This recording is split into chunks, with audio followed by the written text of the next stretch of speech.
إنما أمره إذا أراد شيئا أن يقول له كن فيكن. اللهم صل على سيدنا محمد المأمون، على العلم المضمون والفهم المكنون، من سر الكاف والنون، وعلى آله وصحبه وسلم. وارزقنا اللهم نصيبا وافرا من سر قولك إنما أمره إذا أراد شيئا أن يقول له كن فيكن، في كل لحظة أبدا عدد خلقه ورضا نفسه وزنة عرشه ومداد كلماته. Alhamdulillah, Alhamdulillah, Alhamdulillah. We're continuing with our class, inshallah. Continuing, inshallah, Bismillah. Right, with AnNubdhah. Right, so, the last lesson we were doing Hadith Iblis, correct? We were doing Hadith Iblis last lesson. So just continuing with our chapter. We are on chapter. We have finished Hadith Iblis. Tamam. We are on chapter. I think we're on the ulum, right? The ulum of fiqh tahawulat. Am I not wrong? Right. We're on the ulum of fiqh tahawulat. Now we have one the five ulum of fiqh tahawulat. I will not to go into each of them right now because they're coming. They're coming up, right? So he will go into each and every one of them. But right now we just read them and just explain, generally, about them, and how Habib has arranged, right? This the sciences, you study, in fiqh tahawulat, right? So earlier on we have studied about the sources. And we're going to the sources, right? So on chapter we're on Dars Thamin. So Dars Thamin, Dars Tasi'. As we're going to be in Dars Tasi' today. I'm going to enter the Dars Ashir.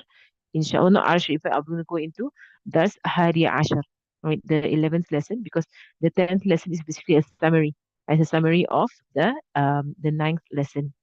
Right, so you're gonna go in that way lah. Right, so if you go back to that's Thamin, right? So the eighth lesson, right? That is basically the sources of fiqh tahawulat, right? Whereby you have qira'ah you have قراءة النصوص استباقية، قراءة النصوص استقرائية، أيوة قراءة خصوصية، مرحلة، رسالة، والوحي. Right, so there are basically three types of texts, right, that you study in fiqh tahawulat. Inshallah, we'll be going into them one by one, as we further into this knowledge, which is a very, very, very important knowledge, especially now in our time. Inshallah, one thing I'll try to do is that with events as we go through the year, right? And this we're gonna start inshallah off with Isra al Mi'raj this Sunday and the Earth Nabawi, right? What we're going to do is that we're going to link all the events, right, in the calendar, right? To fiqh tahawulat, right? So we're gonna approach these events, look at the events, from the understanding, from the knowledge, from the lights, like of fiqh tahawulat, of the sciences of the end of times, right? Or of changes towards the end of times. Right. So inshallah this Sunday, it will be night time for us here in Tarim, 7:30. I think KSA means Kingdom of Saudi Arabia, right? So I saw the poster, I was like, what is KSA? So I think it means Kingdom of Saudi Arabia. And that itself is a fiqh tahawulat issue to actually speak about the Kingdom of Saudi Arabia and the entire formation of the Kingdom of Saudi Arabia, is also under the study of Tahawala, under the study of where the family of Saud came from, what they have done and what they are serving, and who they are serving, right? And when you understand the history of these people, you will understand why they are the way they are in our Zaman right now, and why their response to what's going on in Al-Qudus, right, in Palestine, is the way that they are. Okay, it is the way they are, right? So inshallah. Okay. All right, guys. Okay, guys, I got a reminder to do about feminism today as well. So inshallah, I will go into it with one of the sciences. Okay, because every issue that we are seeing today, right, we can find it. It can be grouped in one of the sciences. Right, of fiqh tahawulat, the five sciences of fiqh tahawulat. Okay, let us read the chapter first. So there's the ninth chapter, the various sciences included in the fiqh of transitions.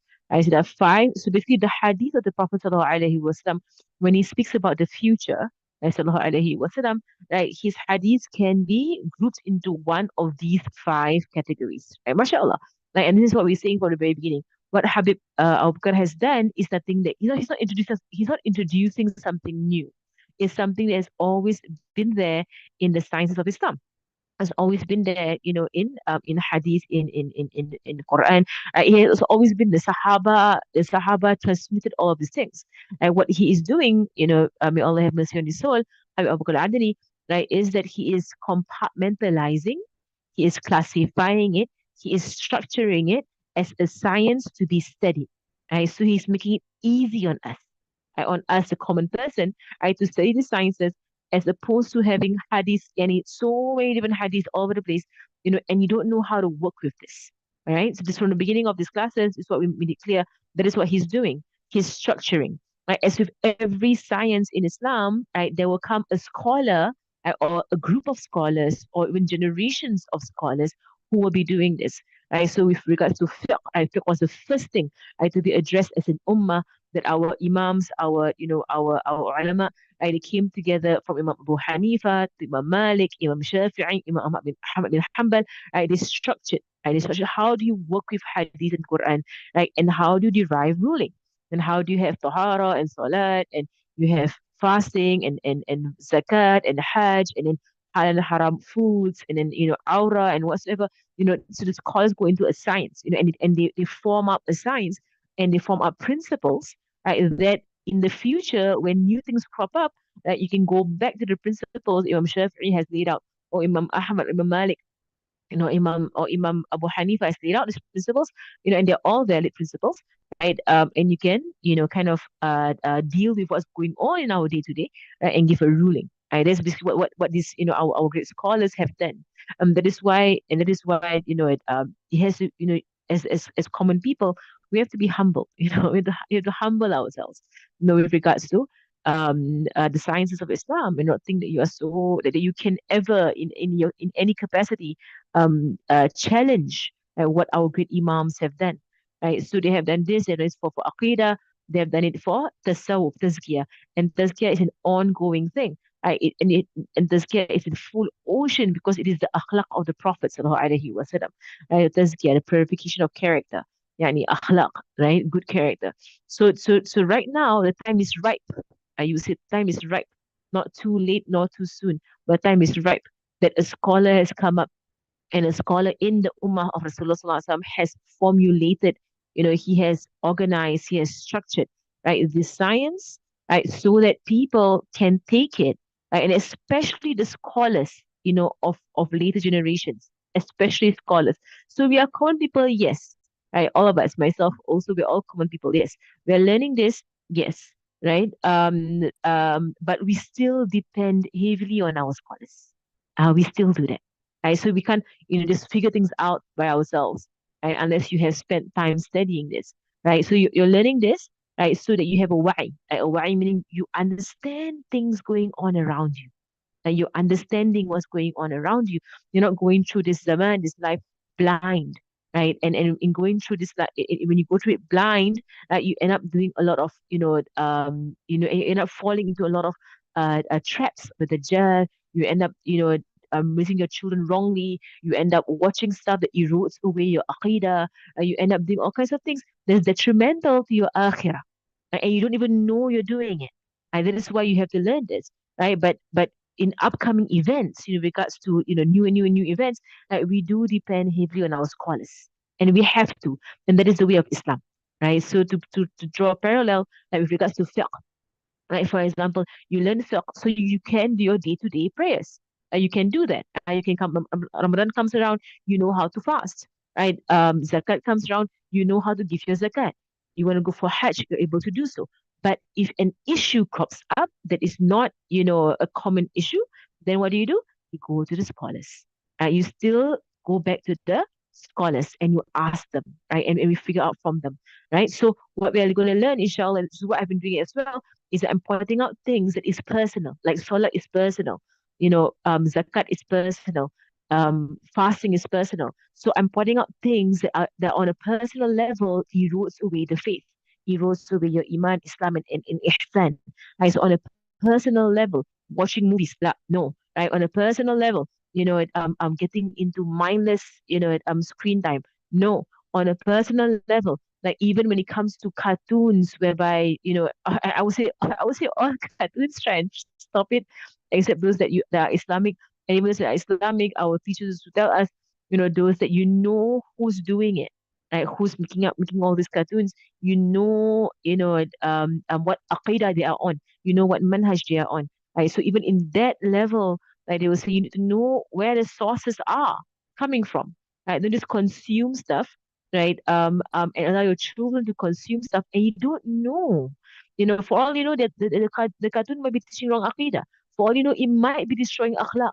For all you know, right? So you can see the entire application of fiqh tahawul on a personal level.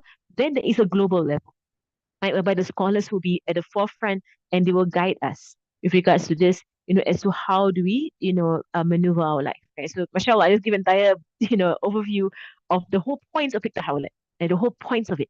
Right? This is why you can see that it is great. Right? It is great and it is necessary. It is important. It is needed. Right? And without it, you end up doing what? You end up making mistakes. It's just like without learning your tahara and your salat, you end up doing things wrong in your prayer, right? And your prayer might not be valid, right? Because you have not studied, right? Same thing, right? Same understanding, right? So without learning fiqh tahawul, without knowing these five sciences that I'm going to go into, inshallah, right? You end up consuming all this stuff, of the end of times, all these new things. Especially when I've been mentioning in the past few lessons about AI, about artificial intelligence, and we've been talking about it, like so someone might just consume it without realizing what's going on, about Bitcoin, about a lot of stuff out there that's going on that is new in our zaman, right? What's going on? Feminism is one of them.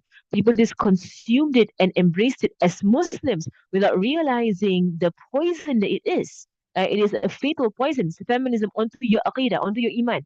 A fatal poison onto your iman. Right? So people don't even realize it, and Muslims proudly go around and say, "Oh, I am a feminist." Right? Do you even know what that means? Right? Subhanallah.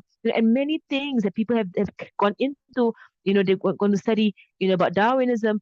They've gone to study about, all kinds of things that they've gone to study, and they don't realize, because without fiqh tahawulat, they don't realize that what they're doing is destroying their own iman. And even worse, destroying the iman of those around them. As we mentioned, it is a war against iman. It's a war against iman. Of course, to destroy iman, it will work from ihsan, right, from ihsan and from Islam. I mean, from character, from the inward, from the spirituality of Islam, and there has been attacked for decades, right, under a system that basically removes, all of these majalis, right? There's ruh in it. There has spirituality in it. They remove the maulid, they remove the tahleel, they remove the, people coming together and singing qasidas and so on. All of these things bring a spirit into the religion, but there is a group that removes all of these things, so it becomes so dry. There's no spirit anymore in this religion, right? And of course in Tasawwuf, there's a lot of emphasis on character, on rising up to be the best human being you can be, to keep your mouth shut, do not argue, right? Do not debate, do not go into all these matters, right? These are all things in our religion, but there are people who they push it. Oh, yes, argue, yes, debate, yes, this, yes, that, and they remove the character that the Prophet ﷺ has taught us. They remove it, right? And then with Islam, same thing, right? Liberalism is at fault. Right? I can point to you what is the exact, groups who are at fault, and they are structured, they are planned, and they are placed amongst the Muslims, right? Liberalism is at fault, right, in destroying the structure of Islam, because Islam is physical worship, right? So liberalism has destroyed physical worship. They remove it, and all this is removed to what? To attack the aqidah, right? To get the aqidah out of the human being, right? So the human being will no longer be for Allah subhanahu wa ta'ala. And when it happens, you fall into the clutches of the devil, of the Dajjal, and that is what they want. Right? That is what the enemies of Allah subhanahu wa ta'ala. So the enemies of Allah, right? The enemies of the Prophet sallallahu alaihi wasallam. That is what they want. They want a destruction, an eventual destruction, right, in Iman. Because nothing else would confirm a destruction on a day of judgment except if they were to remove La ilaha illallah Muhammadur Rasulullah from the hearts of people. And that is how you see this whole thing is working towards. Right? It's working towards that one thing, to strip the heart of La ilaha illallah Muhammadur Rasulullah. Right? So more and more. So in fact, the majority of human beings will have no iman. In the end of times, they will believe in no God. They're not even going. They're not even go. They're not going to be polytheists anymore. There's going to be atheists. Atheists. Majority of human beings are going to go there. In a disbelief in God altogether. Or they might believe that Dajjal is God. ولا حول ولا قوة إلا بالله. So I hope you're following the entire discussion, the entire importance of التحولات. I will bring in feminism with one of the sciences, inshallah. Inshallah. So to read the text here, right, so يندرج تحت دراسة العلامات الكبرى والوسطى والصغرى جملة من العلوم. تمام. الإيجابية والسلبية المرتبطة بمهمات الاستقراء الشرعي الاستباقي في فقه التحولات وتتخلص في 5 علوم وهي. Right, so basically in the English, he says here that so under the study of fiqh tahawulat, you find the study of major, medium, media, and minor science. So under the study of major, medium, and minor science, the day of judgment, of the end of times, of the end of times, right, which provides the content material for fiqh tahawulat, is a focus on 5 main sub disciplines, right? So I'm just going to translate the Arabic, okay, because the English translation is based on an older edition. So now I was like, what? And then now we got the newest Arabic edition. The English translation is based on an older edition. Right. So when I was I think some years ago, in 2018, 2019, how Susan Mariam Haider, she came to Singapore, Malaysia, Indonesia, she was teaching Tahawalat, right? And I was comparing the English and the Arabic, and I found certain differences. And then I showed to Sudan Mariam, and Sudan Mariam, she asked Habib about it, and then Habib said that, oh yes, the translator took the first version, probably, or an earlier version of AnNubdhah and translated that. Right? So there is a bit of slight differences here and there. And even entire sections that are left out because the later versions have a lot more stuff, right? So it was like, no, no, it's not the translator's fault. He was translating a previous, edition, inshallah. Right, so let me go from the Arabic. Right, so under the study of the science or the major, minor, and middle science, right, and this will bring about, it is basically it is what brings about the entire science, right, of positive and negative science, right, the positive and negative sciences, right, that is contained, right, in what is important for us to know about, right, in our in reading things, in our Sharia reading of things, so in reading into the text, from the Sharia, right, of events of the past, right, and events of the future, especially, right, in fiqh tahawulat, right. So all of this, right, word can be broken down into five uh, 5 headings, right? So 5 headings, 5 major or 5 main knowledges, which will be the study, right? The study of the tahawul. That's how he has made it so easy for us, to look into it, to know where these things fit, right? So the first science and the upcoming chapters will be each of every one of them, right? And so I will not be explaining so much for each of them, but you will be doing it, later on, right? Inshallah. So this is basically what you say.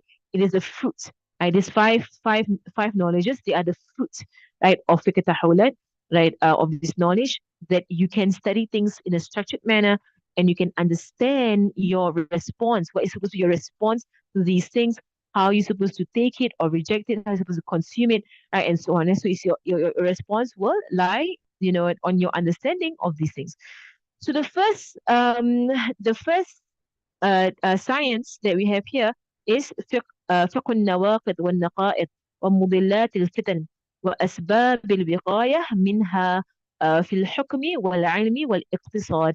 Right? So it is the fiqh of abolishes and opposes and misleading tribulations. And that's when every word here, but we're going to go do it again, inshallah, at the chapter that is dedicated for it, right? And the means of protection from them in areas of governance, knowledge, and economy. Basically, right? Nawaqib and naqa'id, right? Nawaqib, right? We're going to go into it, inshallah, but I'll say it a few times because it does take a few times of hearing this, right, before you get it, right, in a sense, right? Because it's a new knowledge, right? So a lot of you would say the terminologies, istilahat, the terminologies, it takes getting used to, and it takes getting used to try to get what's going on. So the abolishes here is basically nawaqi, from nawaqi in Arabic, which means that what abolishes, matters in the religion entirely. Right? Basically, factors in society, in the media, in knowledge, in education, in government, even in economy, right? In society that completely uproots certain things in our religion that are confirmed and firm, right? They uproot it and it disappears completely. Okay, right. So one of the things that has been uprooted, to give you a very clear example, okay, one of the things that has been uprooted, and as the Prophet ﷺ himself has said, right, which is um the first thing to be uprooted is government, right? Meaning that the caliph system and the Khalifa of Islam, there's no more. There's no more right now. It's gone. And with the destruction of the entire caliph system of Islam that lasted, how many, just up to World War Two, right? Up to World War One, in fact, World War Two. Right? Just up to recent history, there was the caliph system in Islam, right? So I think before World War One, right, it was uprooted and from at the end of the Ottoman Empire, it was completely uprooted, destroyed. With the destruction of the caliph system of Islam came the destruction of formal jihad, right? Formal jihad, fi sabilillah, because there's no more caliph to call for it, right? And with the destruction of systemized jihad under one caliph, under one Muslim caliph, then the Muslims become, basically lambs for the slaughter, basically. Muslims can be attacked from all around, and you don't have, there's this protection that jihad actually brought to Muslims, in the time of the caliph. Subhan- Right, so it's been abolished. It has been abolished. The system is no more. And the system of the caliph is no more. And the system of jihad is no more. And it's no system, right, anymore. You can't call in a huge army and how the Sahaba used to do, or even but not just the Sahaba, but really hundreds of years in Islam, they used to have that. The Caliph would just call, right, for people to come forward and to protect the lands of the Muslims. They used to do that, right? So abolished, right? Abolish it. They say abolisher. Okay. So of course, you also say that what has been abolished, in our religion, right? And as I said, the first thing to be abolished or to be destroyed is the government, right? Meaning that Islamic government will be destroyed is the first thing to go, and it has gone, right? And this last thing to go is the prayer. Right? The prayer will be abolished from the lives of Muslims. Will be destroyed, completely destroyed, right? So nawaqid, right, will be things that will be uprooted, from its source, completely destroyed. Okay, naqa'iq, right, they're from the same root word, naqaba, right? Naqa'iq, right, will be things that will be diminished. Right? It's a diminishing. Right? So not a complete Ini kalau uprooting, foto, dia tak right, nampak of foto it yang itu kan. altogether, right? Holding But the a Kalau but a diminishing. Okay, so not a complete uprooting altogether, but a diminishing. Right. So bit by bit, surely, surely, slowly and surely, right, that the world and the Jalic world will diminish, right, matters of, in Islam. And here you will say where feminism comes in, right? So feminism, what has worked to diminish and to remove completely certain laws in Islam that is established. It is established laws of Islam. One of the things that feminism serves to destroy is the laws of inheritance in Islam, right? They make women, fight against clear laws in the Quran. It is not even, you can't even say it's from Hadith, from the Quran itself. The Quran says it, right? To fight against clearly the laws of inheritance in the Quran. Right? Feminism has served to destroy, to destroy the law of hijab. Right? Feminism has served to destroy the role of women in society, in family and society. Feminism has destroyed all of these things which are core. Right? They are firmly established in Islam. Allah has created the woman different from the man. Right? And the thing about feminism is that they're trying to make women equal to men. You can't. Allah has made them different. Allah has said clearly in the Quran that the zakar, he is not like the unsa. The male is not like the female. Clearly in the Quran, the male is not like the female, and you can never be, and don't try to be. What's wrong with you? Right? But what's wrong with the feminists? And so, of course, feminism came out from an ideology because they felt oppressed in their systems. Right? I mean, I guess the first few feminists, right, they felt oppressed in their systems, which were oppressive. Right? They were oppressive towards women, in the West. Right? Islam was way ahead. Right? So Islam has the perfect system for society, giving full justice to men and women alike.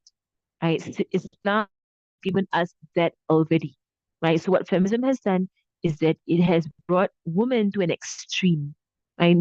Into a crazy, disgusting, very corrupted extreme. He has done that. He has done that. I would say there is no goodness in feminism. I would say that. I would say frankly, right? I'm never going to hold back. Right? There's no goodness in feminism. There is no goodness in feminism. Right? All goodness is in Islam. And as Muslims, we believe that. As Muslims, it is wajib for us to believe that. Wajib, it is compulsory for it to be the all goodness is within Islam. It is there. So if feminism has any argument that you say, oh, but it's true, kind of what they say, you know what? Even if there's some shred of goodness in there, you'll find it in Islam anyway, right? And you'll find it in the best, in the best mold, in the best way, with limits placed by Allah subhanahu wa ta'ala and the Prophet sallallahu alaihi wasallam, so you don't go into an extreme, right? When human beings use their minds, they use their nafs basically, they go into an extreme. They definitely go into an extreme. They definitely, right? So be very careful about this. So it is feminism is one of the, you would say, naqa'id. One of the not nawaqid but naqa'id, right? It diminishes, right? It serves to diminish, right? Liberalism, same thing, right? It serves to diminish. Right? The entire media issue, it serves to what? It serves to diminish. I diminish people's khushu' in their prayer, diminish people's focus and in their salat. It makes people rush to their prayer. It makes people not taste Ramadan. It makes people, be deluded about Hajj. It makes people, go to Hajj and it's a dunyawi affair, no longer a matter about the ruh. They go to Hajj and they come back and they don't find anything great about it. They go for Umrah and they have no tasting, and they come back and they do the same sins over and over again after Umrah. Right? We have these things that's going on around in Mecca, right? There has this are you what you would say, they are naqa'id, right? They diminish. They diminish, all these things about the religion. The people now go to Mecca, they go to Medina, right? It's all, tourism, it's all buying stuff, it's all fancy food, whatsoever. It's all there's no more spirit in it. Right? And it will go towards that. Right? So subhanAllah. Then I'm not supposed to explain each and every one, but I'm just gonna because they're coming. I was going to go quickly, right? Misleading tribulations, right? So mudillat fitan. I'm going to explain this later on, but basically, right, it refers to trials and tribulations that will happen in the world that will cause for people to lose their faith, right? Specifically that. So not trials and tribulations that make people, turn to Allah subhanahu wa ta'ala and make dua to Him and cry to Him and everything. No, these are specifically trials and tribulations, right? That will cause for people to run away from Allah subhanahu wa ta'ala and to lose their faith altogether. Right? There is misleading tribulations. They lead people astray. Now, right? And then also with this comes out the guidance of our Prophet sallallahu alaihi wasallam, where he teaches us how do you protect yourselves, right, from these nawaqid wa naqa'id, and from these destructive, elements in society, and this that they diminish your faith or your iman or Islam of you and your family.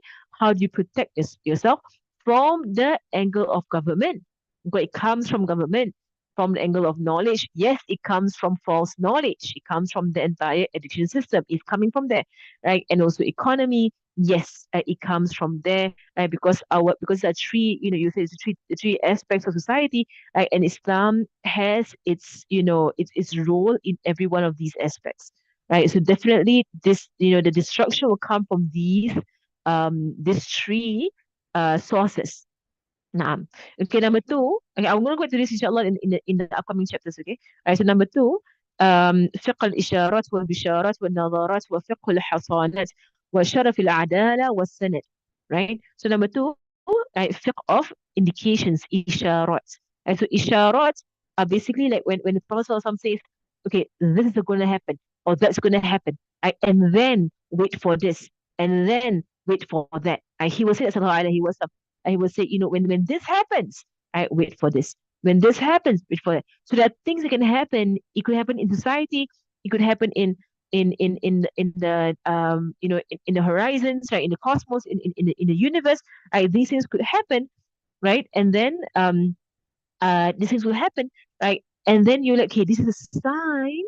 Okay, this thing here is a sign that we're about to wait for the Mahdi. We're waiting for the Mahdi. Okay. When something else is a sign, okay, we're going to wait for Dajjal to appear, right? So there are clear signs that will happen. They will happen in front of us, right? In the world will see it happen, right? And these are like Allah giving you, red lights to show you, it's something big is going to happen, right? Prepare yourself. Something big is going to happen, okay? As they're called indications, isharat, right? They point to things, right? So and these are things that can happen in the universe, in the cosmos, like a double eclipse in Ramadan, for example, is one of the signs, right? There are or increasing earthquakes, and increasing earthquakes. These are the signs, right? Then you look, okay, so as a Muslim who is aware and with knowledge, when you keep hearing about very frequent eclipses or very frequent earthquakes in the world, you don't see it as a scientific phenomena, but you see it as one of the signs. Meaning, it is a red light, it's a glaring red light, like a blasting horn in front of your face that something major is about to happen. Okay, that's how we see it as Muslims. Right? Because our Prophet ﷺ has pointed this to us. When this happens, be prepared for this. When this happens, then he has said, in another hadith, go to the mountains with your family. Keep to yourself. Do not get involved. When this happens, he gives us indications. Right? So look out. And don't be blind to this. Don't live your life, unaware. And so when this happens, okay, now be prepared. When the Kaaba is destroyed, now be prepared. When so he will see things, right? And the Kaaba will be destroyed, right? So there'll be things will happen in the future, and he will say it. And so when you see it happen, okay, then you look at his advice. What do I do? Right? What's our response right now? What are we supposed to do? In that way. Bisharat is basically Rasulullah sallallahu alaihi wasallam giving good news. Right. So it's not just all doom and gloom, such a of times. No, it's not. But it is there's good news. Right? There's good news. Rasulullah sallallahu alaihi wasallam, right? He has left us on a clarity. On a clarity. So like for example, on the good news, when he spoke about there will come, a young there'll be a person, right? Often he said that sallallahu alaihi wasallam that Sayyidina Muhammad, Bismillah. Right. So he said that, in the past, Rasulullah sallallahu alaihi wasallam, he mentioned, right, that there will be, an army, right, that will conquer Constantinople, right? And he said that, what a great army it is, or what a fine leader of the army, and what a fine army it is, right? So that gives a good news that there will come, a period of iman, a period of stability, a period of conquest, right, for the Muslims. The same thing also, like even informing us about the Mahdi coming, right? That is good news. It's a form of bisharat, right? Good news that these things are coming, right? So like when he tells us, that I hope lah, that gives hope to the Muslims, inshallah. And we're going to go into some of the examples, inshallah, as when we get into the chapter, right? And then you have warnings. So Rasulullah should tell all the hadiths of Rasulullah about the future, about the end of times. And Habib has classified them into 5 major knowledges, right? So hadith about good news, glad tidings, right? Whereby Rasulullah SAW, give the good news, right? That give the good news of Sayyidina al-Hasan, Sayyidina al-Hasan being a uniter, right? He is an imam, he is a leader of the Muslims, and he will be one who will unite two great fractions of the Muslims. So, for example, when Sayyidina Hassan, Al-Hassan, when he stepped down from being Khalifa, and he is I'm going to give you like a retrospective, example, right, for us to just understand this. So, Sayyidina Al-Hassan, when he stepped down from being Khalifa, and he was most rightful for the position of Khalifa, right? Not Sayyidina Muawiyah, was Sayyidina Hassan who was the most rightful, but he stepped down from position. There were of the Muslims who blamed him for doing that. They blamed him for stepping down from a position that he is most rightful, and everyone knows it. He is the most rightful, right, to hold. But Sayyidina Hassan saw that the best thing to do right now is to step down and allow for the Muslims to unite, and that is the best right way forward. Right. So someone who has heard the hadith of Rasulullah Sallallahu Alaihi Wasallam saying that this grandson of mine, right, he is a sayyid, right, he is a leader, right, and he will unite between two great fractions of my ummah. It means saying Sallallahu Alaihi Wasallam that the ummah will break into two great fractions, and that the actions of my grandson will cause them to unite. Right? So someone who's understood this will see the actions of Sayyidina al-Hassan to be a good thing. It's a good thing because you've understood the words of the Prophet sallallahu alaihi wasallam. Right? So you can see it's a good thing.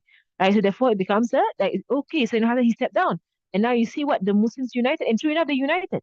Right? The Muslims became one, one ummah again. Right? They were no longer broken apart. Right? So alhamdulillah, you see that okay, Sayyidina Hassan did the correct thing. Like he did what is correct. Right? So you won't fall into the group of people of people at that time, right, who were blaming Sayyidina Hassan.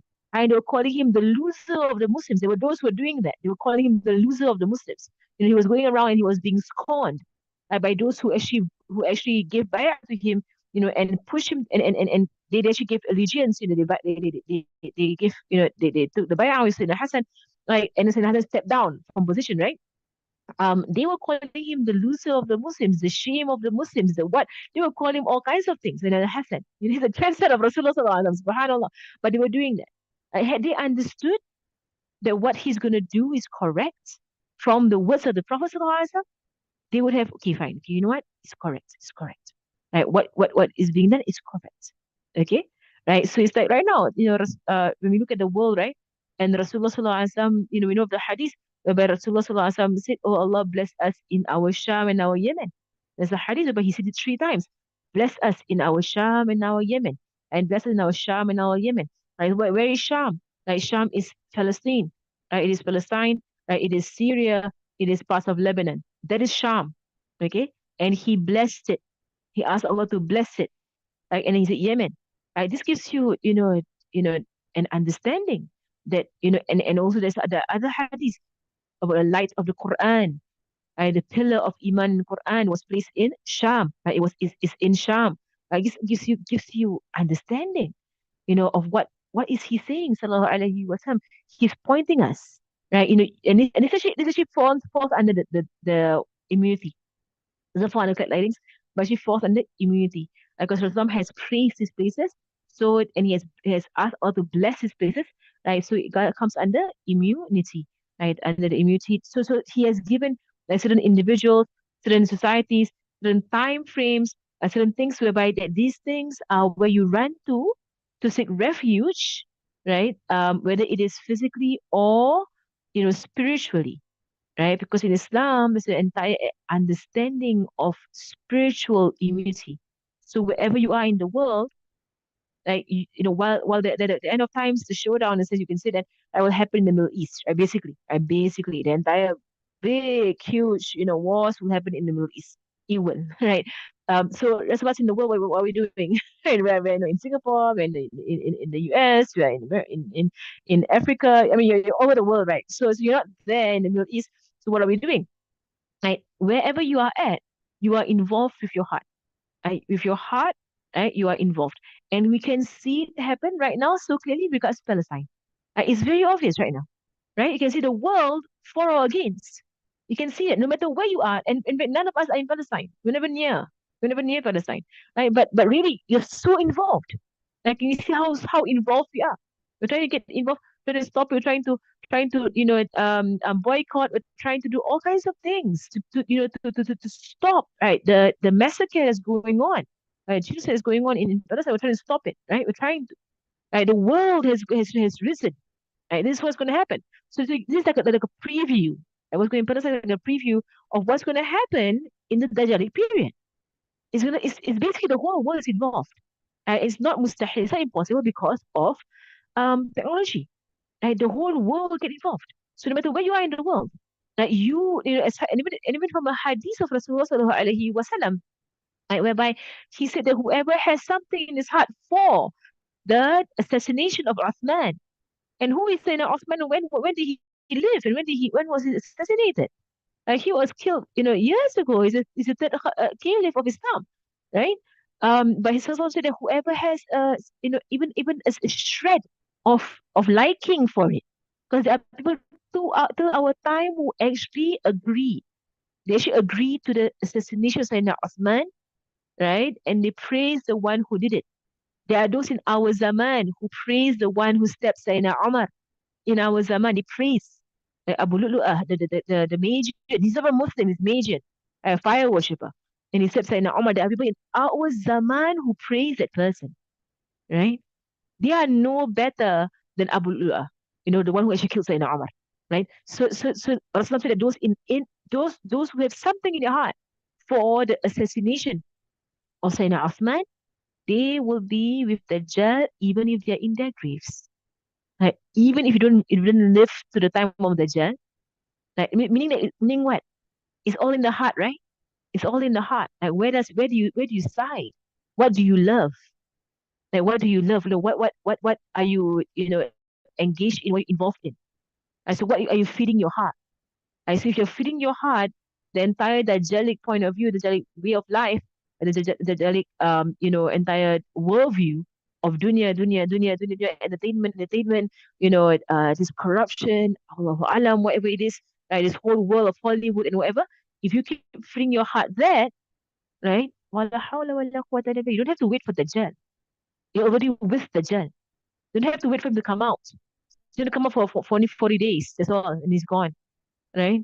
And so all those who are right now, loving it, loving his way, loving his talk, loving his people, the people who serve the Jah, you love it. You just love watching all this,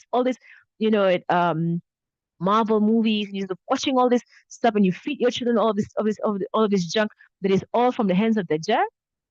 Wala hawla wala quwwata illa billah. Allah knows where you will be on the day of judgment if you keep loving what goes against our Prophet. Sallallahu Alaihi Wasallam. Right? It's very clear. Right? A person is with those whom he loves. Right? Very clear hadith, very simple hadith. You can memorize it. Right? A person is with those whom he loves. Right? So if you keep feeding yourself all this filth and you don't want to stop it, right? Then on the day of judgment, where will you stand? I don't know. And we hope that we stand with our Prophet Sallallahu Alaihi Wasallam. We hope that we are true lovers of him and his way. Him and his way, right? Of purity, of goodness, of kindness, of servitude and humility and worship, right? Of his way of the Quran, of zikr, of salawat, right? Are we on that way? Or is our life filled with that way? Or are we, giving our lives, all this, doses of the Dajjal, in very huge doses, of the Dajjal, wala hawla wala quwwata illa billah. So don't think that you have to be in that zaman to be tested. No, no, no. Like every zaman, like you are either on the path of evil or the path of goodness. Inshallah, on Sunday, I'll be speaking more about it under the Isra al Mi'raj event, inshallah. Tamam, right? So we have al-bisharat al-nadarat.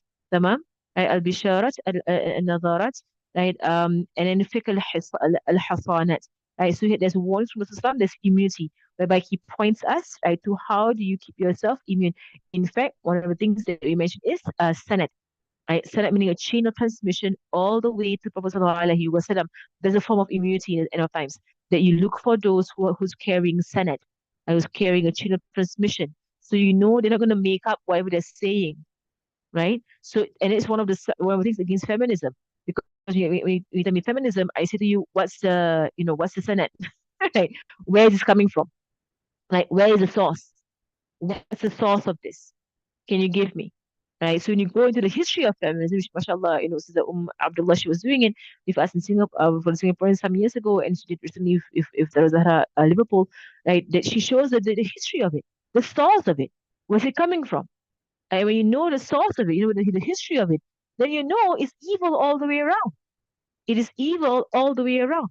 And then you stay away from it because these people they have no they're not intending for goodness. They are not. Subhanallah. I think I've seen a post, I'm not sure where it was, but I saw a post a long time ago about this very strong Muslim feminist who said, why Muslims need feminism. Like why Muslims need feminism? Wala hawla wala quwwata illa billah. Muslims just need Islam. We just don't have our Islam with us. Right? Muslims, what do we need? Islam. We just need Islam. We've lost our Islam, or Muslims. Right? Subhanallah. But she had entire post of why Muslims need feminism is such a is so la hawla wala quwwata illa billah, so subhanallah. Um, but it does show an ignorance. It shows an ignorance, in people not knowing what they are following, just following stuff blindly. You don't know what these things are or what these things are. Tamam, right? Especially music. The entire music industry, subhanAllah, I don't even have to, you have to go through it one by one. Just stay away from the whole thing. Seriously, I don't know, like if, subhanAllah, the entire music industry, of our zaman, the whole thing is a tool of Dajjal. Right, full stop. The whole thing is a tool of Dajjal. Any famous singer out there, any band, any all this pop, K-pop and whatsoever, like if you are allowing your children to have it, I mean, I would say honestly, shame on you. Like I would say honestly, shame on you. You don't care. Like I would say you don't care about your children's iman. If you are allowing your children to have K-pop, to watch Taylor Swift, to watch I don't know, give me some names. Like people like this, okay? These people. Right? If you're allowing your children to consume all these things, shame on you. That you don't care about their iman. Absolutely don't care about their iman. Right? Subhanallah. I mean, stop it. If you're doing it yourself, you don't care about your own iman. Right? Stop it. There's no need for any of this stuff. Like all we need is our Prophet sallallahu alaihi wasallam. That's all we need. And we just need to just send salawats unto him more. We're hardly even doing salawats unto him. How many of us doing, our salawats daily in the thousands? Are we doing that? Yeah, we have time to watch rubbish. SubhanAllah, we're hardly even doing a juice a day for most people. Only when Ramadan comes around, I mean, some people do a juice a day. Right? And are you putting your effort, putting in that effort, right, to get your religion? And then you're in a time whereby you're being bombarded by nawaqid wa naqa'id. It's all nawaqid wa naqa'id, and it's all destructive, elements. They're all diminishing elements all around us. You're being bombarded by this, and then you're not bringing up your game. Your Islam. You're not bringing it up. You're not working harder on your zikr. You're not working harder on your tahajjud. Not working harder on crying to Allah subhanahu wa ta'ala. You're not. And then exposing yourself to all these vices, to this destruct, this evil. What do you expect? When people lose their faith, right? We're raising our the generation to not have faith. Wala hawla wala quwwata illa billah. So think about it and be serious about this, right? So fiqh al-hasanat, right? So we're talking about immunities, and we go into the science of immunities. Wa sharaf al-adala wa sanad, right? Sharaf al-adala, right? The dignity of and dignity bestowed by moral uprightness, right? Of the scholars and sanad, chain of transmission of secret knowledge, which we just spoke about. Inshallah, we'll go more into it. There's an entire book called Iqlid at Habib wrote that is dedicated to these five sciences. Okay, Iqlid, eh? So inshallah, that's all of the books that we are going to get to. After this book of Nubzah, there'll be another book which is the one with I'ada, right, which basically shows the application of this knowledge to Islam, Iman, and Ihsan. And then the second book, second book shows the application of AnNubdhah, because Nubdhah forms the foundation of this knowledge, right? And then the what the I'ada gives us, shows us how do we apply this knowledge to Islam, Iman, and Ihsan. And then Iqlid is basically on the five knowledges. So it goes deep into these five knowledges, for us to understand it more, and for us to take, the correct, precaution, and also the correct, measures, in the time that we're in. Okay, the third knowledge, we have فقه مستجدات العلوم النظرية والتطبيقية والثقافات وما يخص الإعجاز العلمي والمعارف المتنوعة السلبية والإيجابية النظريات والآليات التطبيق. Right, so the third one is the fiqh, or the understanding. So when we say fiqh, we mean understanding. The understanding of development in theoretical and applied sciences. Right? So basically in physical science, physical and also theoretical science, cultural development, as well as scientific discoveries in compliance with the sacred texts, in addition to various positive and negative scientific discoveries, right? Or theories, if, in fact, right? So this is basically the entire development of the world, right? So under this third knowledge comes technology, it comes, all of this, inventions, right? It comes all of these different sciences that you find in universities, right? You come, all these invented knowledges, right? So, and number three. Okay, and then number three, and what Rasulullah has told us about the future, how people will travel quickly to the land, how people will be able to speak to each other over vast distances, how a man will be able to see right into his home, when he is in a different country, and so on and so forth. All of these things were spoken about by the Prophet Sallallahu Alaihi Wasallam of technology, basically technology, right? And also discoveries in sciences and also changes in culture. The world will go into one culture. That's what we're seeing right now. And the world is going into one culture, right? So it's like it is a globalization of the world. Globalization was spoken about by the Prophet Sallallahu Alaihi Wasallam. He spoke about it as well.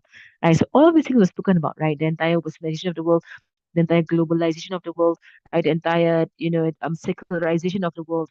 All of these things were spoken about by our Prophet Sallallahu Alaihi Wasallam. And we're going to go into that, inshallah, and the third science, the third science. Then the fourth science, هي فقه الأشراط الكونية والملاحم. Right, so you have that understanding of cosmic portents and fears, in fact, it's a bloody wars, right? So al-ashrat al-kawniyah basically would be major signs, right, in the universe. Okay, major signs in the universe. That is what it means by ashrat al-kawniyah, right? Major signs in the universe. So these are things that is not in the hands um of human beings. We can't handle this, or we can't cause it. We don't cause it, right? But they happen. Okay, and when these things happen, we understand, from there what is about to happen. So it's similar to isharat, but isharat will be lesser. This will be like more major, in front of us. Then you have malahib. Malahib about laham. Laham meaning meat. In Arabic, laham means meat. Malahim, it means so much death. There's just dead bodies all over the place. Okay, malahim. Right? So much death. There is dead. Like this is just huge amounts of dead bodies, right? Dead bodies all over, right? So malahim. There will be like severe, terrible warfare, right? Terrible warfare.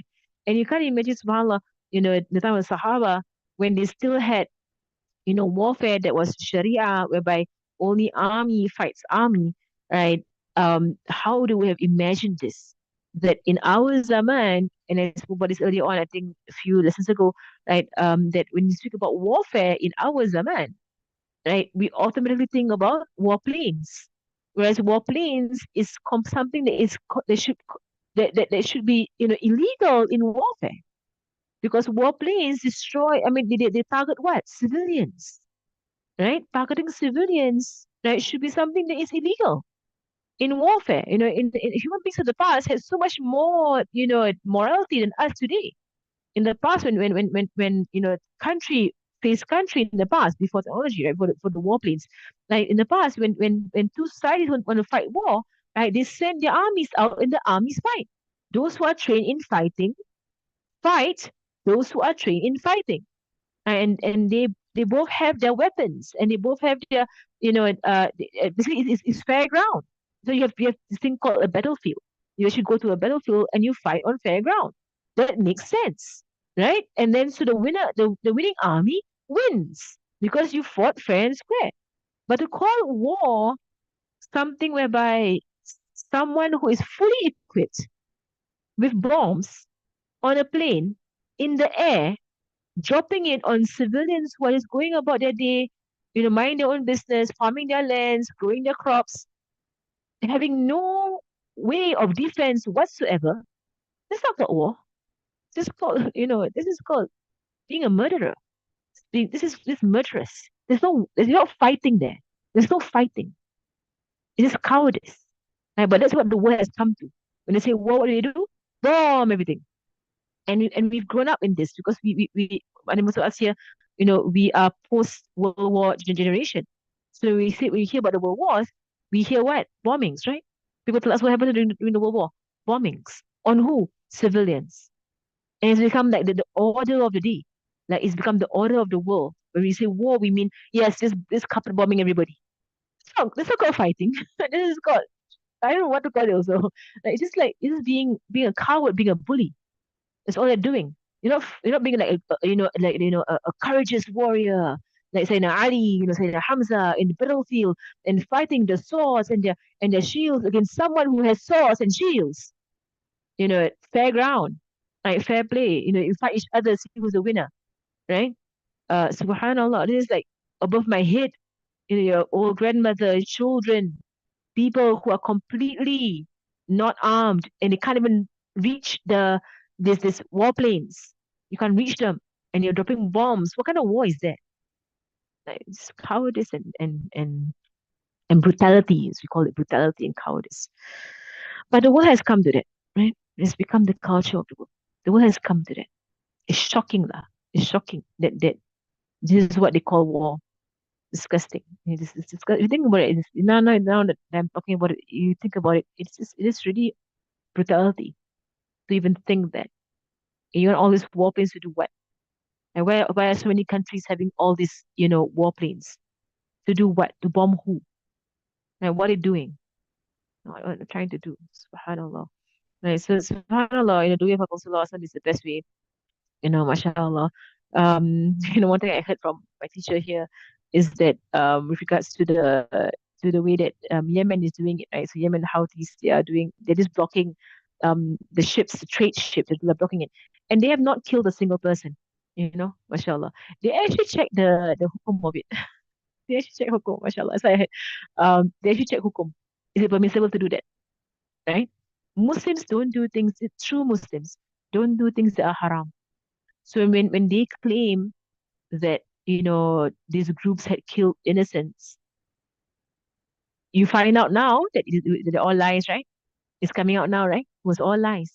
Muslims don't go around killing innocents. That's not it's not permissible. It's not permissible in our religion to go around killing innocents. The people who are doing that are the people who are serving Dajjal, right? But Muslims do not go around killing innocents. That's never part of our religion. So even if the Yemenis, when they went out to stop the ships, they went to check the ruling first in Islam. Like, is it permissible to stop the ships, right? And then like it is permissible. And what they're doing is in the law of Islam and Sharia, right? But not to touch any life, right? Not to kill anyone, not to cause any bloodshed, which they have not done. They have not caused any bloodshed. I said they're very careful. They're very careful to do only what is permissible. Right? They're very careful to do only what is permissible. Right. So like economic, yeah, any sanction, economic, any methods, right, to stop from their oppression, right? That's something that the Prophet SAW, there's something that is allowed to stop an oppressor from their oppression, right? By doing economic, taking economic methods, right, to stop it. So then you don't go around killing anyone.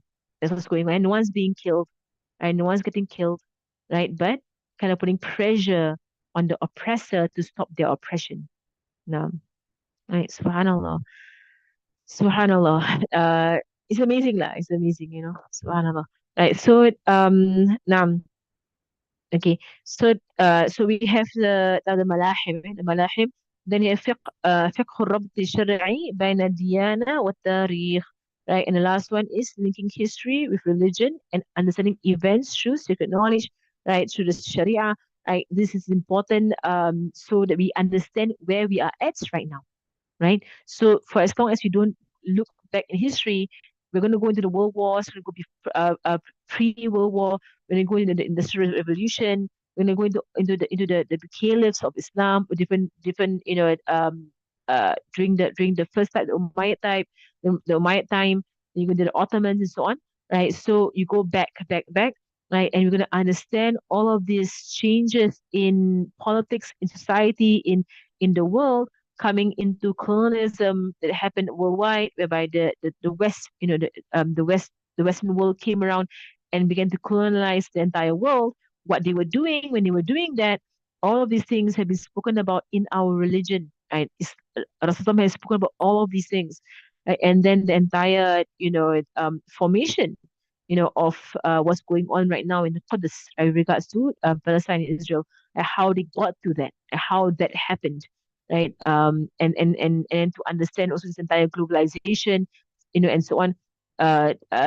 All this building of factories, industrialization changed the world a lot, like from like home businesses to now like huge multi-scale, multi-million dollar businesses, also with regards to oil and so on. All of these things, how they actually entire things shift the world, change the world, and how the Muslims, believers get affected by this in our religion, right? So all this, all you to basically connect history with religion, right? Because religion has commentary on all of them, right? Because it can't be that our religion is silent on all of these things. Can't be. I can't be.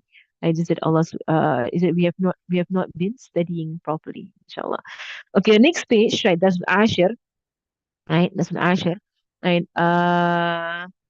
نعم. Okay. So that's the Ashir, right? الرسم البياني لعلوم في التحولات. So basically, a diagram presenting the various sub-sciences in في التحولات. Right, so you can see he drew out a diagram. Right, so the top of it will be the knowledge of the end of times, right? So علم بعلامة الساعة, right? Knowledge of the end of times. That is the first part.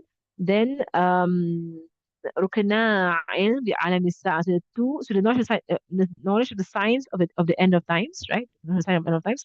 Then there are two rukun, right? So you go down in two rukun, like two. This is basically a summary of what we have taken so far. Okay, a summary of what we've taken so far.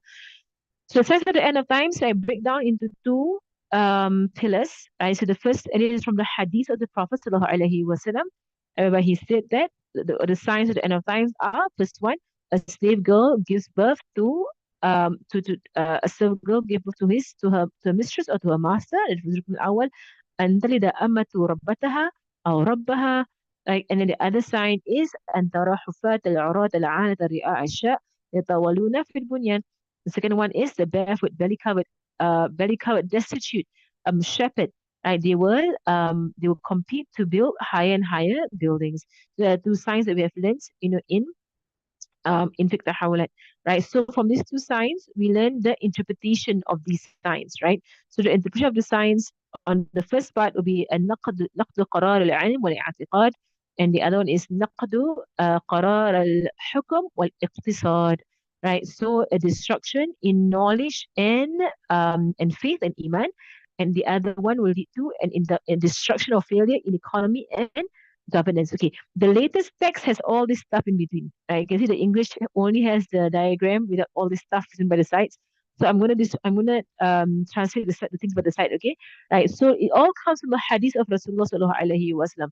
It all comes from hadith sallallahu alaihi wasallam, right? Whereby he um so the first so on your right, you see the written sideways. Yes, right. إذا ضيعت الأمانة, right? So إذا ضيعت الأمانة. So which means that when the trust has been neglected, right, or lost, when trust or amana, right, amana trust has been neglected or lost, right? So amana here, right, refers to knowledge, right? It refers to um uh so amana here refers to knowledge of the religion. Religion. It refers to the caliph system as well, right? The caliph system, or is it government, caliph system, or is it government? So basically positions of power given to those who are undeserving of it. They're undeserving. Okay. So knowledge um given to those who who are teaching it wrong, or corrupting it, like corrupt to be what is amana? Knowledge, government, right? So things they'll be destroyed, right? So be neglected. So Rasulullah said this, and he said that when this happens, hadith, that when this happens, إذا ضيعت الأمانة, right? And then the other side, إذا وسد الأمر إلى غير أهله. That also continues from what we're saying here. Right? On the other side, you have إذا وسد الأمر إلى غير أهله.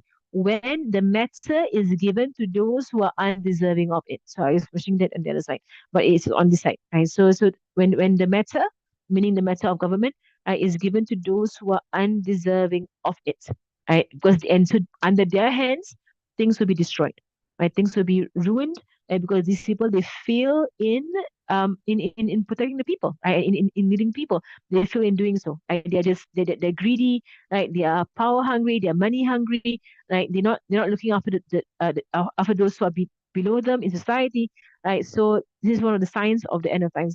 But Rasulullah actually told us to beware of when you see this happening, when you see trust, right, being neglected and being lost, right? So that is on side of knowledge. And when you see people who are the worst of human beings in society become the leaders, and the worst of society becomes their leaders. And you will see this happen. Right? So when this happens, then for everyone to keep to themselves, right? That means don't get involved in this, but keep to yourselves and to your families, right? Keep yourself and your families in a close circle and protect your religion. Right? Protect your. There's a hadith about this, right? He will say when you see this and you see this happening, like then keep to the privacy of your home, the privacy of yourself, right? And protect your religion. Tamam. Right. So naam. Okay.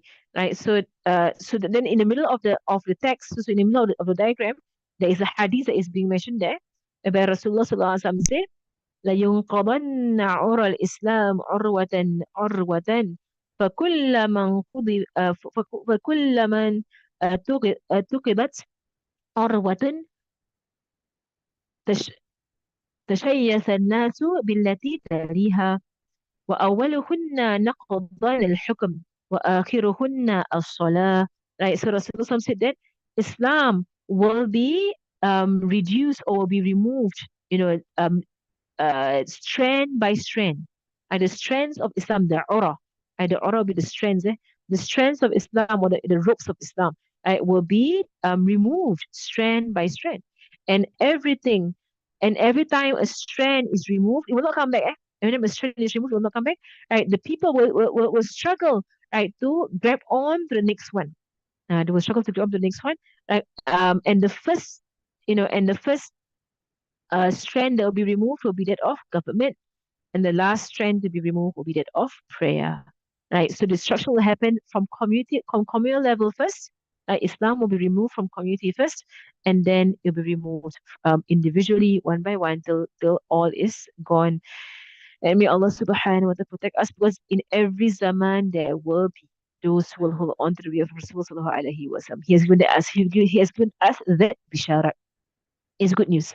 Right? Every zaman will have people, right, who will hold on strongly to the true teachings of the Prophet sallallahu alaihi wasallam. So you don't go into a destructive attitude about it, whereby you say, ah, halas, you are going to be destroyed, you're going to be kafir, you're going to be whatever, it's all destruction. No, there will always be a group of people, right, amongst his ummah until the end of time, who will carry this religion like how the Sahaba carried it, like how the Hawariyeen carried it.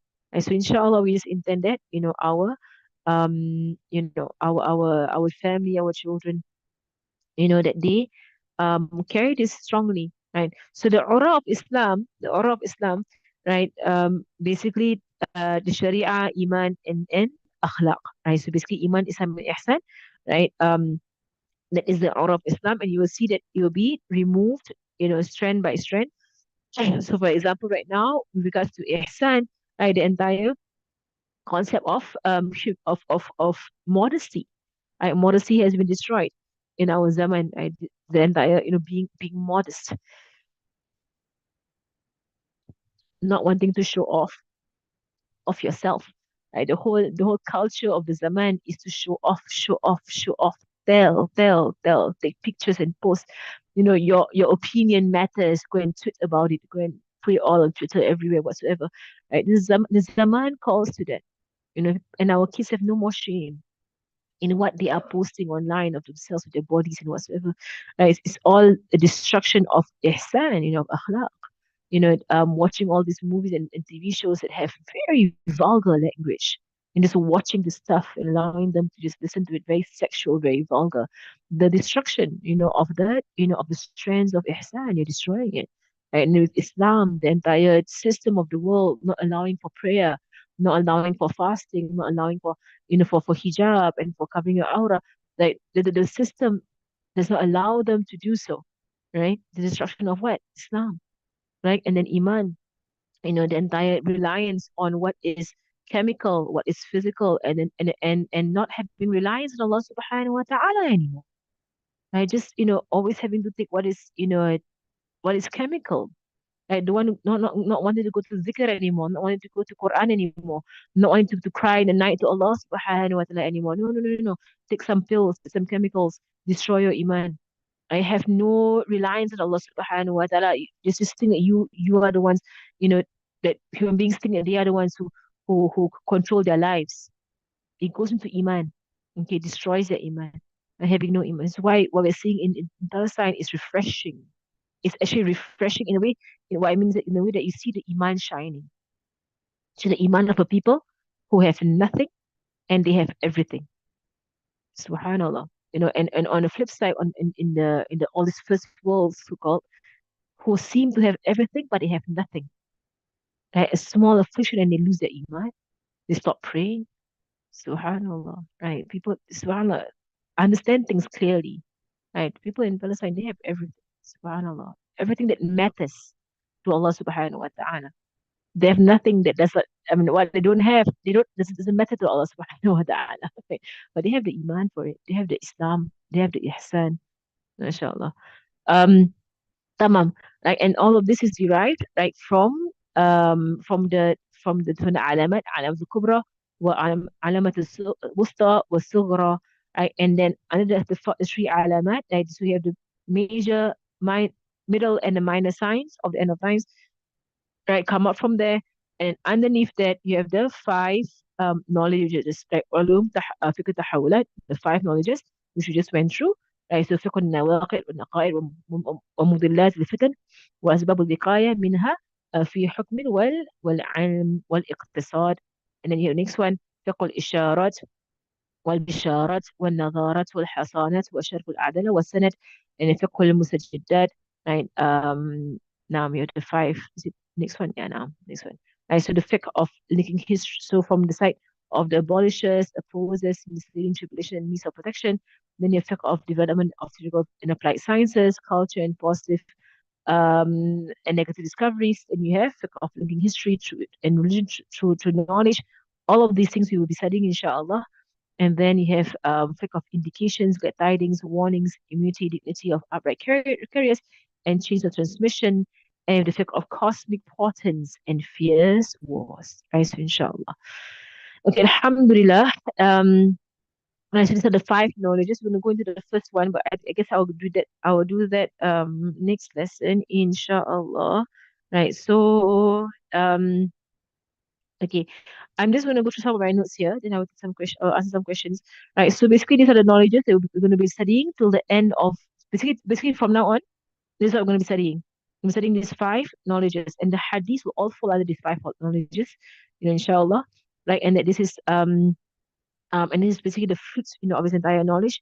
Right. So we have this where you see he has structured the knowledge itself, right, for it to be easily studied and applied by those who study this knowledge. Tamam. I've gone through most of my notes anyway, like all repeated. Now, so I've gone through most of it. Okay, alhamdulillah. Um, tamam. Are there any questions or any questions on the Telegram that I did not answer? Some questions on the Telegram. Let me see. Mm. Okay, someone asked about the entire getting married at Haramain. I never knew people not even allowed to get married there. I didn't never knew that. But what I can say, about it, I didn't know that they were not allowed to have nikah at the Haramain. I mean, you can't do a nikah when you are in ihram. I mean, that's law, but it's possible you're all not in ihram. If you're talking about the laws of Islam, any. But what I would say is that what I see here. And the irony is that why must they put a picture with a woman who's completely exposed? I mean, it is a 3D diagram. So I don't think it's a real picture. But can't they put a hijab on her? or something. So anyway, what I can see is that it's going to be it's going to remove the spirit of Makkah and Medina, as what everything around Makkah and Medina has been doing to Makkah and Medina. And Makkah and Medina will be made into a place where it's so dunyawi. There is no more soul there. And it will come to a point in that way. Like there is a hadith whereby Medina and Makkah will be destroyed, but not physically destroyed, spiritually destroyed. Makkah and Medina will be destroyed spiritually. People will go there and have no spirituality whatsoever, right? So what I can see, or what I think will happen, as as is happening for years already in their building when they destroy all the small, I don't know how many of you had the opportunity to go to Makkah and Medina when you were younger, and those small, like very humble hotels around the Haramain. I went there when I was 17. When I was 17, I went to Makkah for my first Umrah. And I remember it was before they did a full construction. Yani, all pictures. Why, like, this kind of, why can't they put a hijab on her? She's not a real woman. She's not a real woman. Put a hijab on her. Subhanallah. Like, subhanallah. Seriously. Right. So anyway, maybe in the past they didn't allow for nikah ceremonies to be held in Makkah and Medina. Then now they're allowing for it. So all I'm seeing is that, so basically, when during 2017, not 2017, Afwan. When I was 17, Afwan. When I was 17, when was it? I went for my first Umrah, and I still remember the old structure around Masjid al-Haram, right? Whereby you have streets, you have like vendors, you have, very, very very, humble hotels, right? Just like very simple bits and so on. There was no like dunya around the Haram. Medina was same thing. I still remember, I could see the masjid from my hotel room. My hotel room was basically like simple beds, no aircon, it was like a fan, and literally was like a shop house kind of thing. And you could just, it was very simple. There was nothing, to bring your gaze away from the dome of the Prophet sallallahu alaihi wasallam. It was clear for all to see. Yani. And in Mecca, the Kaaba was clear for all to see, right? Right. So now what has happened, frankly, and because there is a hadith that points to it, so I can say it clearly, I know I can say I know what's going on because the hadith has spoken about it, that Mecca and Medina will be destroyed and not physically destroyed, right, but spiritually destroyed. Mecca and Medina will be spiritually destroyed. There'll be no more, spirituality in Mecca and Medina anymore. People will go there and it will all just be about, glamour. It will be about convenience. It'll be about luxury. It will be about, taking pictures and posting it. And it's happened. It has happened. So with the building of the clock tower, now the entire picture of the Kaaba has zoomed out to try and get the clock tower that has no significance in our religion when it comes to spirituality, right? Subhanallah. People have been making tawaf around the Kaaba for generations without a clock, without a clock there. People can survive without a clock there, right? In Medina, same thing. All of these huge posh hotels, they're making these huge, entire complexes, to bring people away from the Prophet, sallallahu alaihi wasallam. Makkah, they're going to bring people focus away from the Kaaba. Because now people are thinking, I have only a few days in Makkah, right? Either I stay and do i'tikaf in Masjid al-Haram before the Kaaba and watch and look at the Kaaba, like gaze at the Kaaba, or I do my shopping, I do my this, I do my that, I do my whatever, right? So now it's come to that, right? And so the hadith of Rasulullah will come true, is the hadith that it will be destroyed. Right? Not destroyed physically, no, but destroyed spiritually. Right? The destruction of Makkah and Medina will happen. It will happen. And the Qibla of Iman, right, will be Sham. The Qibla of Iman will be Sham. What is the Qibla of Iman? Not the physical Qibla. Physical Qibla will forever be the Kaaba, yes. The physical Qibla will forever be the Kaaba. But the Qibla of Iman, meaning that where we're going to get the source of Iman from. Where is Iman going to be? That is going to be Sham. And it's going to be Palestine. Right? Al-Qudus. Right? That's where it's going to be. There is a significance between the Isra and Mi'raj of Rasulullah from Makkah to Bil Maqdis. Inshallah, on Sunday, I'll talk more about it. About him moving from Makkah to Bil Maqdis. There'll be no more Iman in these areas. People go to Makkah and Medina and they will say, oh, and they'll go to Medina in the hadith, they go to Medina and they will say, this is the grave of the Prophet. Right? He used to, this is his grave. and they wouldn't care anything about it. They wouldn't care that it's his race. It's like, some tourist, sightseeing. They wouldn't care to stay in the Masjid of Rasulullah and pray their prayers there. They will not care. They will not care to gaze at the Kaaba. They will say, oh, just a block, black block. Like, no significance. They will just, people will come to that level where they could not care less. Right? They come to that point whereby the money, the gold, right, would mean more to them. Wala hawla wala quwwata illa billah. Right? So, uh, naam. I think there was a question there. Was there another question into the Telegram group? But I'm also like wondering why of all pictures lah, eh? Why? Like of all pictures, do they can't they get a decently dressed bride? It's not even a real picture. Just draw a hijab on her. I do wonder, put a songko on and put like a kufiya on the guy. Like, like I mean, people don't care about Sunnah, don't care about Hukum, they don't care about Islam anymore. And the picture is a clear sign that people don't care anymore. They don't care. Tamam. Um, Tamam. I think this was the only pictures that I saw. Yeah, Saudi Arabia. That's like you can see the post that was posted up. Saudi Arabia is now openly selling alcohol. Yes, this is the destruction of Makkah and Medina is going to start. And Saudi Arabia has opened up, right? They've really opened up pornography for a long time ago. They're opening up their alcohol. They're opening up all this, evil sins. And Makkah and Medina is right there. So there will be the destruction of Makkah and Medina will happen. It will happen, right? The question here, so recommended to tell people who are new to the religion or not really exposed to it since they were young about fiqh tahawulat. Yes, yes, right. You do point them to the fardu ain, yes, and you do say to them about fiqh tahawulat, yes, because they are being exposed to the evil as they are right now, and them not being educated about Islam is one of the results of this. Right? Muslims not being educated about Islam is a result, of the destruction of the religion, from on their ancestors, their fathers and mothers, their grandparents. So it has trickled down to Muslims being brought up by name, having no deen in their hearts. So they are like a consequence, of what has happened to people before them. There are consequences. You see that? So when they want to come back to Islam, alhamdulillah, they come back to Islam, right? Get them to learn Fardu Ain. Yes, I would say yes, learn Fardu Ain, right? But at the same time, they need to learn how to protect their Fardu Ain. Because the bombardment does not differentiate between those who are knowledgeable and those who are not knowledgeable. The bombardment of the fitna, of the destructions, happens to those who know the religion and those who don't know. And those who don't know get it worse.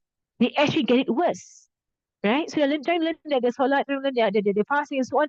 At the same time, they're still watching all this stuff, all this evil online, all this YouTube and videos and movies, and it's going to conflict in them. It's going to cause a distraction in them that they can't learn their prayer properly, and they can't do their Quran properly, and they can't fast properly. They can't go to Ramadan and feel the spirit of it, because they're still engaged in all of these things.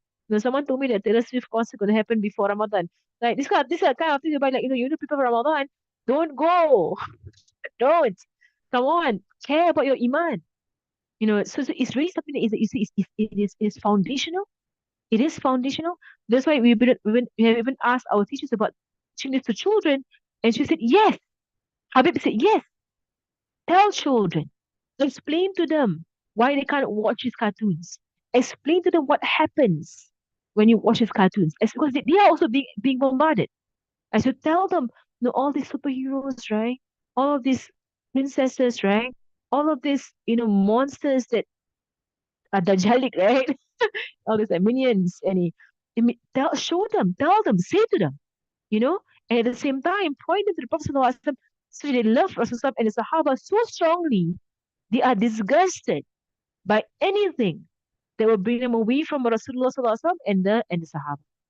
They are disgusted. They don't want it.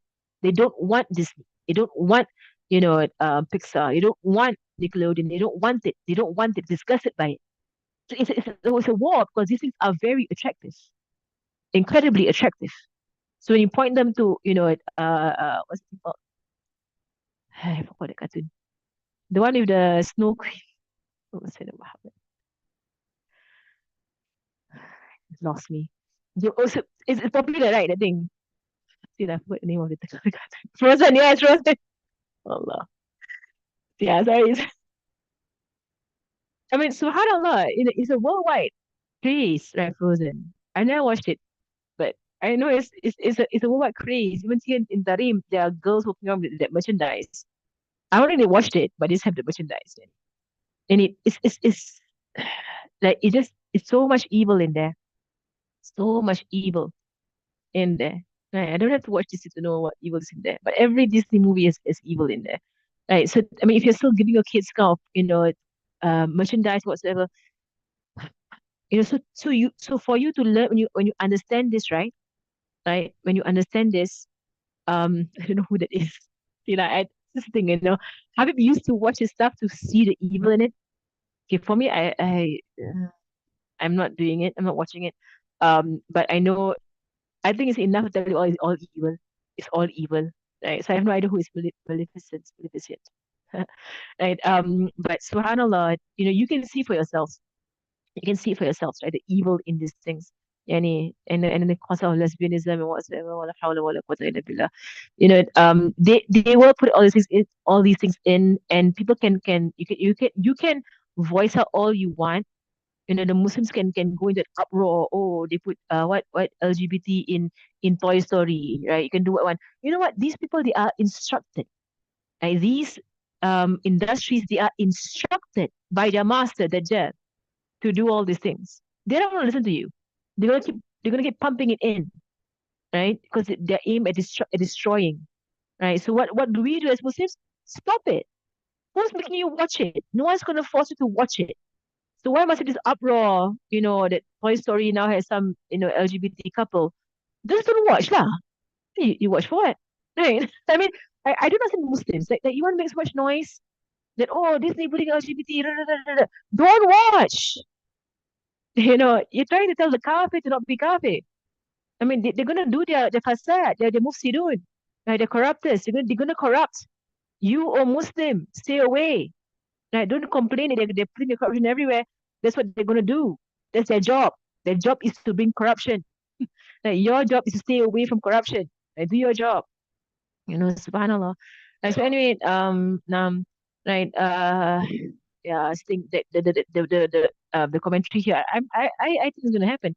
But they're gonna allow for very tight dressing and exposed dressing inside the masjid, right? And of Nabawi and Haram, because the poster appeared that way. And for all they're going to just, allow for it. Allahu Alam. I don't know. Subhanallah. Right. Right. Okay, the entire riba system, it is part of the nawaqid, the naqaid. Right. So the nawaqid, naqaid basically destroying economy altogether by having riba everywhere. And in fact, also something towards the end of times, right? Everybody will be dealing with riba, and those who are not dealing with it, they will be affected by the dust of it. The dust of riba will be everywhere. It has happened already in our time. It's already happened. The dust of riba is everywhere, right? Especially in first world countries. Now, right, with regards to the ulama there, Allah Alam, I don't want to comment on that. But we will learn the history of the aqidah of that place. We will be learning that in Fiqh Hawla. Where did it come from? Right? Their entire view of the religion and them calling a lot of things bid'ah, right? There is a history behind it. And we're going to say the history of it to see where was the source of this. Right? There is no sanad there. Tamam. Um, now, alhamdulillah. Right. So, Allahu Alam, whatever this picture was. But then for him to post it up and whatever, it's just disgusting. So anyway, we're going to start today, inshallah. Barakallahu fikum. Wa sallallahu ala sayyidina Muhammadin wa ala alihi wa sahbihi wa sallam. Walhamdulillahi rabbil alamin. Al-Fatiha. Anna Allah yarzuquna min nafi'in wa amalin qasim. ودين هدى ويسر بك من صلى الله عليه وسلم والرحيم العالمين ومشايخنا وذوي الحق علينا وإلى حضرة النبي محمد صلى الله عليه وآله وصحبه وسلم. الفاتحة.